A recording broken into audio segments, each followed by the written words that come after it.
BJP के लोग कहते हैं नहीं, आप आदिवासी नहीं हो, आपका नाम आदिवासी नहीं है, आपका नाम वनवासी है। वनवासी का मतलब वो लोग जो जंगल में रहते हैं। बीजेपी ने आपको ये नाम इसलिए दिया है क्योंकि वो आपको अधिकार नहीं देना चाहते, वो आपको हक नहीं देना चाहते, वो आपको भागीदारी नहीं देना चाहते, इसीलिए 24 घंटा वो आपको वनवासी कहते रहते हैं। आप वनवासी नहीं हो, आप आदिवासी हो, आप हिंदुस्तान के पहले मालिक हो। ये जमीन आपकी थी, ये जल आपका था, ये जंगल आपका था, ये साफ मैं कहना चाहता हूँ। और हिंदुस्तान में आपको भागीदारी मिलनी चाहिए, ऐसा ही हिंदुस्तान हमें चाहिए। नरेंद्र मोदी जी ने राम मंदिर का उद्घाटन किया, नरेंद्र मोदी जी ने नए पार्लियामेंट बिल्डिंग का उद्घाटन किया, धूमधाम से किया। राष्ट्रपति आदिवासी है। आपने हिंदुस्तान की राष्ट्रपति को पार्लियामेंट हाउस में देखा? नहीं देखा। आपने हिंदुस्तान की राष्ट्रपति को राम मंदिर के इनॉग्रेशन में देखा? नहीं देखा, क्योंकि आदिवासियों के लिए कोई जगह नहीं है इनके दिल में। ये आपका इस्तेमाल करना चाहते हैं, मगर इनके दिल में आपके लिए कोई जगह नहीं है। कहते हैं कि हमने आदिवासी राष्ट्रपति बनाया।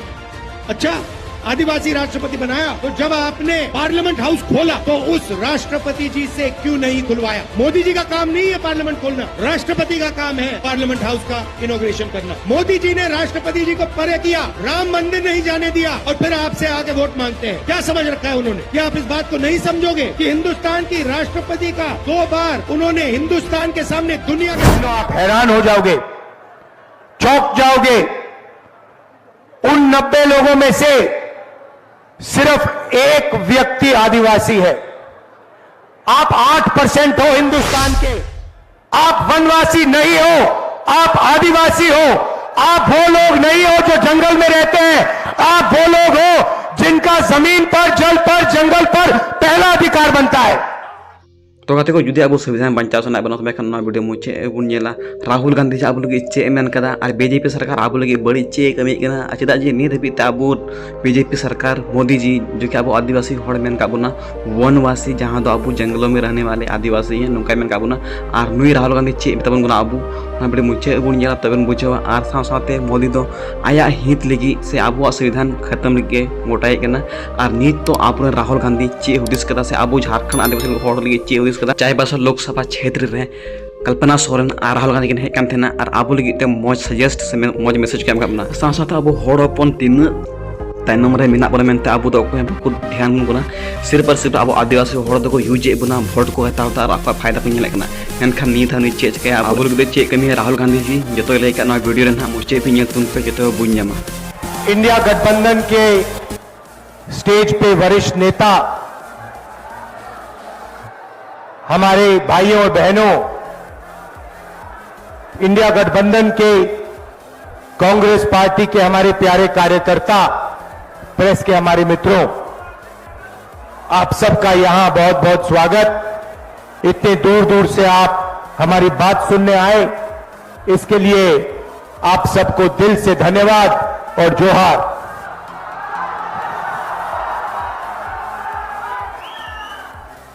मैंने यहां जोहार शब्द का प्रयोग किया, मैंने नमस्कार नहीं बोला, जोहार बोला।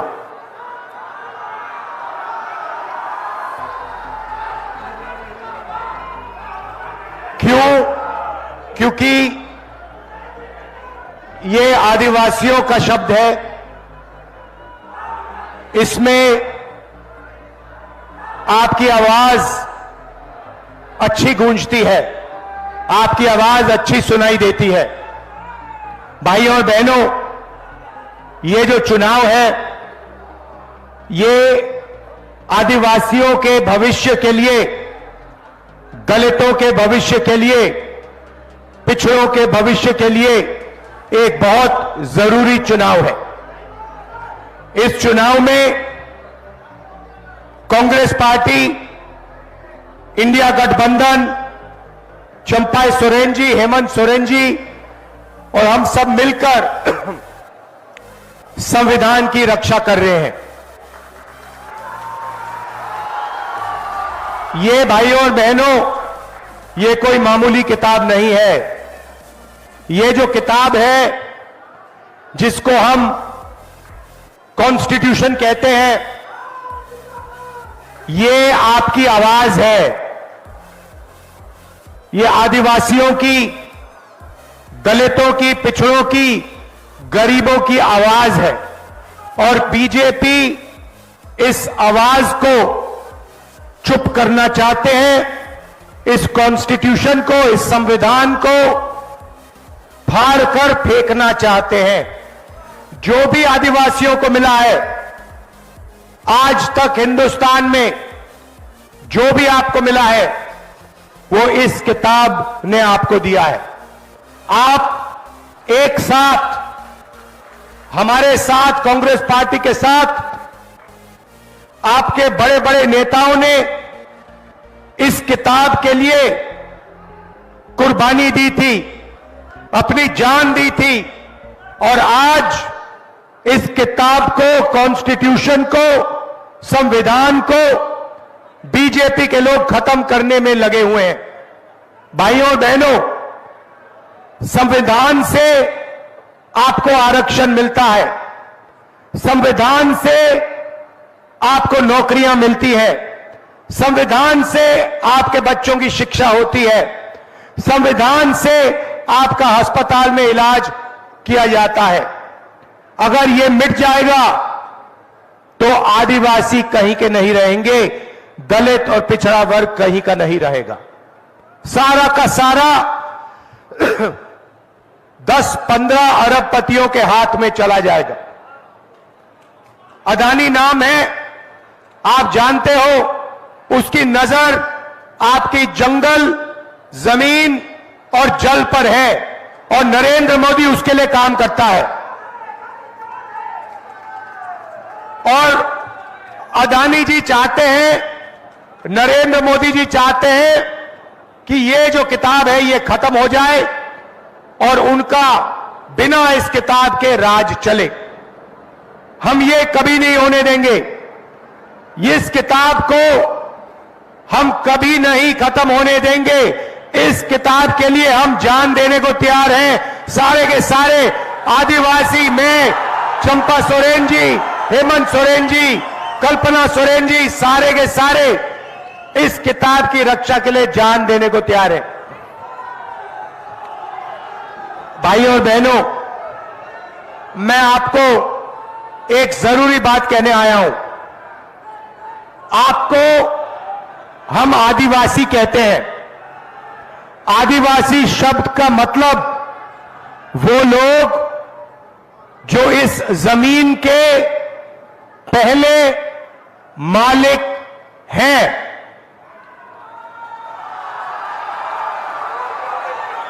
अब देखिए, अगर किसी खेत का मालिक होता है, किसी घर का मालिक होता है, तो उसको अधिकार मिलते हैं। तो जब हम आपको आदिवासी कहते हैं, हम ये भी कह रहे हैं कि जल, जमीन और जंगल ये सबसे पहले आपका था और क्योंकि ये सबसे पहले आपका था, इसीलिए आपको इस जल पर, जंगल पर, जमीन पर अधिकार मिलने चाहिए। और जो हिंदुस्तान में धन है, जो हिंदुस्तान की अलग अलग संस्थाएं हैं, उसमें आपको भागीदारी मिलनी चाहिए। ये हमारे प्रेस के मित्र खड़े हैं, ये पूरे हिंदुस्तान का माहौल बनाते हैं, मगर आपको मालूम है कि ये लोग आदिवासियों की बात कभी नहीं करते। आदिवासी को बीजेपी के कार्यकर्ता ने आदिवासी युवा के मुंह पे पेशाब किया। आदिवासियों पर बलात्कार होता है, मगर मीडिया वाले कभी नहीं दिखाते हैं। ये आपको अंबानी जी की शादी दिखा देंगे,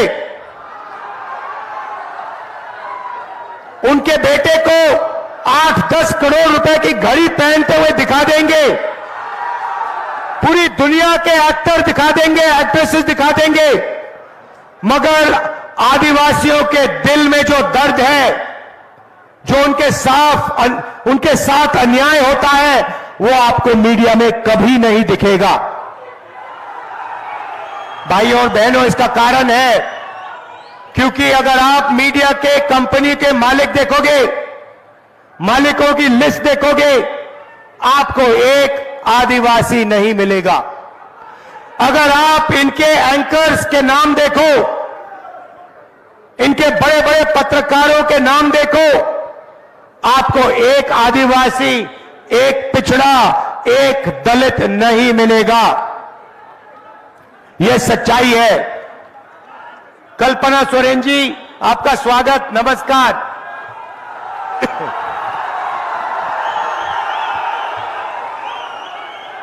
देखिए, इनके पति को जो चीफ मिनिस्टर हैं उनको जेल में डाल दिया है।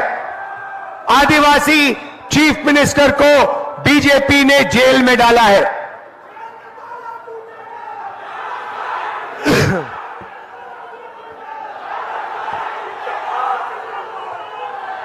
हेमंत सोरेन छूटेगा तो आप मीडिया देखो, हिंदुस्तान की बड़ी कंपनियां देखो, बड़े बड़े संस्थाएं देखो, आपको आदिवासी नहीं मिलेगा, दलित नहीं मिलेगा, पिछड़ा नहीं मिलेगा। हिंदुस्तान की सरकार को 90 लोग चलाते हैं, आईएएस अफसर हैं, पूरा का पूरा बजट वही बांटते हैं। झारखंड में कितना पैसा आएगा, रेलवेज में कितना जाएगा, शिक्षा में कितना जाएगा, सारा का सारा 90 लोग डिसाइड करते हैं भाइयों। मगर सरकार में 90 लोगों में आपका सिर्फ एक व्यक्ति है, और वो जो अफसर है दिल्ली में बेचारा काम करता है, उसे छोटे से ऑफिस में पीछे रख रखा है, उसे कोई बड़ी मंत्रालय नहीं दी जाती है, उसे पीछे किनारे करके चुप कर दिया जाता है।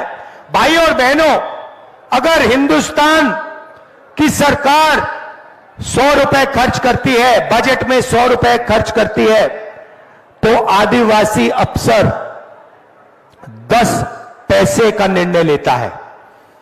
आप सोचिए, आपकी आबादी 8% और आपकी भागीदारी 100 रुपए में से 10 पैसे। यह है आपकी सच्ची हालत बीजेपी के सरकार में। यह है आपकी सच्ची हालत बीजेपी के सरकार में। कोई आवाज नहीं है। हम आपको आदिवासी कहते हैं, वो आपको वनवासी कहते हैं। यह वनवासी शब्द का क्या मतलब है? यह अपमान है आप पर, यह गाली है। वनवासी का मतलब वो लोग जो जंगल में रहते हैं न, और वो आपको अधिकार नहीं देना चाहते हैं, वो आपको दबाना चाहते हैं और आपको बड़े बड़े शहरों में डोमेस्टिक वर्कर का काम करवाना चाहते हैं, मजदूरी करवाना चाहते हैं। वो नहीं चाहते कि आपके बच्चे इंजीनियर बने, डॉक्टर बने, लॉयर बने। ये फर्क है उनमें और हम में। हम चाहते हैं कि आपको हिंदुस्तान में भागीदारी मिले। हम चाहते हैं कि आदिवासी युवा आगे बढ़े, इंजीनियर बने, डॉक्टर बने, लॉयर बने, बिजनेस चलाएं, बड़े बड़े उद्योगपति बने। हम ये चाहते हैं। भाई और बहनों, आप सोचिए, आज ये आपको वनवासी कहते हैं और फिर पूरे हिंदुस्तान से जंगल को मिटाना चाहते हैं। जंगल वो अदानी को देते हैं और फिर कहते हैं भैया आप लोग वनवासी हो। कुछ ही साल में ये लोग जंगल खत्म कर लेंगे, सारा का सारा जंगल अदानी को दे देंगे और फिर आपसे कहेंगे भैया आप तो वनवासी हो, अब तो वन है ही नहीं, तो आप जाके भीख मांगो। ये इनकी सच्चाई है। भाइयों और बहनों, इनकी नीयत खराब है। ये नहीं चाहते कि आप आगे बढ़े। आप किसी भी बीजेपी नेता से पूछो, मैं चैलेंज करता हूं, आप किसी भी बीजेपी नेता से पूछो और उससे कहो कि आप हमें बताओ कि हम आदिवासी हैं। राहुल गांधी ने कहा कि जमीन पर, जंगल पर, जल पर हमारा पहला हक बनता है, क्योंकि हम यहां पहले मालिक थे। किसी भी बीजेपी नेता से पूछो और उससे कहो कि यह सच है या नहीं, वो आपको जवाब नहीं दे पाएगा। वो आपसे कहेगा नहीं भाई, आप तो वनवासी हो, आप जंगल में रहो, आप ऐसे सवाल मत पूछो, अधिकार की बात मत करो। भाइयों और बहनों, 10 साल नरेंद्र मोदी ने 22 लोगों को फायदा पहुंचाया। मैं आपको आज सिर्फ 2-3 चीजें कहने आया हूं। हम आपके लिए क्या करने जा रहे हैं। यहां मुझे आदिवासी महिलाएं दिख रही हैं, आप यहां खड़ी हो। मैं आपको बताना चाहता हूं हम आपके लिए क्या करने जा रहे हैं। क्रांतिकारी काम जो किसी सरकार ने, दुनिया की किसी सरकार ने नहीं किया, वैसा काम इंडिया गठबंधन करने जा रहा है। उन्होंने अभी ताली मत बजाइए, क्योंकि जब मैं आपको बताऊंगा ना, ताली 5 मिनट चलेगी, आप देखना अपने आप ऑटोमेटिक 5 मिनट ताली बजेगी, देख लेना।